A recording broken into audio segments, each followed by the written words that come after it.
So in today's video guys, as part of bear month na tayo ngayon so kailangan natin is part ng celebration is Christmas light. So itong Christmas light na nabili natin is solar powered. So may battery siya, and then nagcha-charge siya by using sunlight. So ito, bali 4 na piraso to guys.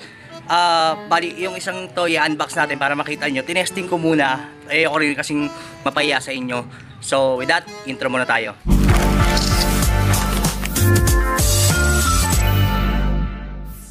So guys, ito siya. Ayan, laglag na yung isang part na parang stick. So natin. So it consists of 20 LED light. And then ito yung solar panel niya. Itong nakikita nyo parang plastic, tinatanggal yan guys. Tanggalin na natin.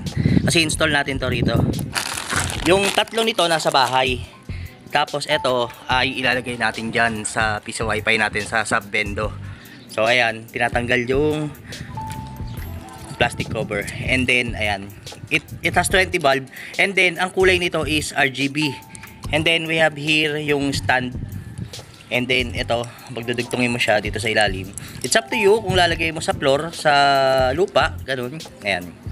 Or ilalagay mo sa doon sa taas. Ang bala ko doon ko ilalagay siya. So kapag naarawan, maiinitan agad. Or either doon banda. So ito. Tapos sa likod niya, ayan. Nakikita niyo to yung parang ayan isasalpak lang siya, ganun. Push lang. Ayan na. So pwede mo na siya itayo. Depende sa'yo kung paano mo siya ayan Ito, didiinan mo lang dito. After mong makuha yung gusto mong portion. Yan. Ganyan. So tara.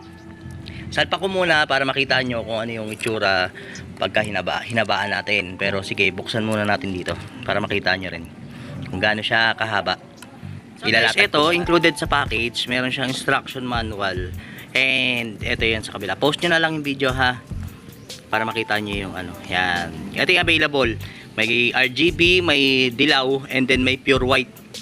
Yan. So bububukas siya gamit yung light sensor. Kapag tinakpan kong ganon, yung naka-on, i-on natin. Pag nakaganyan, hindi na siya nakakadetect ng araw, iilaw siya. Yun, nilatag ko siya ha. So ngayon, yan. Siguro mga 2 meters ang haba nung walang ilaw galing sa solar light. And ayan, hanggang dun. Yun yung huli. Yan. Ganyan siya kahaba guys. Para may idea lang kayo. So tara, salpak na natin. So guys, ayan, nasalpak na natin. Ayan. So yung mga ilaw na yan guys is, I think hindi siya waterproof So kailangan medyo may bubong yung paglalagyan nyo. And then itong solar nya, yakit ko pa rin sa taas yan. But then, ito pwede ito mabasa. Pero I think yung ilaw hindi. Kasi parang may butas yung pinaka baso niyang ganun. So yun, tip ko lang sa inyo para ma-prevent na masira agad at tumagal. Ma-enjoy nyo yung ilaw-ilaw niya. Well, maganda naman talaga. So guys, ayun, pinagpawisan tayo. Ayun, kinabit na natin. Ito, nasa ilalim ng EW73 na outdoor antenna, yung solar panel. Ayun, sa side banda. Yan.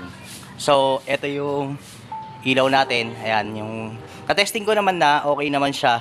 Well, kapag maaraw, umaabot siya ng 1:00, 2:00, buhay pa. Pero pagka kunyari mga ganito, makulimlim pala, yan, ganitong makulimlim, siguro mga 11:00, mamatay na siya. So, hindi naman big deal. Libre yung kuryente simula October ngayon, November, December, o sige, January, bago mo siya tanggalin, sulit na. So ngayon, kung tatanggalin nyo siya, yung nasa loob nung box na yon, baklasin nyo, tanggalin nyo yung battery. Kung i-stack nyo and then gagamitin nyo the next year, ang gagawin nyo naman, bibilan nyo na lang ng battery, then reinstall nyo ulit. So yan. At I hope, hindi ko naman i-recommend sa inyo kung di ako natuwa. So tinesting ko muna, may 3 sa bahay niya, naka-install na, flash natin sa screen. So yan, as you can see, nilagay natin yan sa bahay, mga 2 days na. So eto, kay Ate Aida, Merry Christmas, Happy New Year Ate Aida. Bahay ito ni Ate Aida na walang nakatira as of now, nasa Makati sila. And we are here in Bulacan. So So, dito naka-install yung piso wifi natin. Sub-bendo ito. Yung nakita nyo previously sa baba is yung main bendo. So, yun. Meron tayong antena. Vlog din natin yan. Makikita nyo rin yung laman ng loob nyan soon.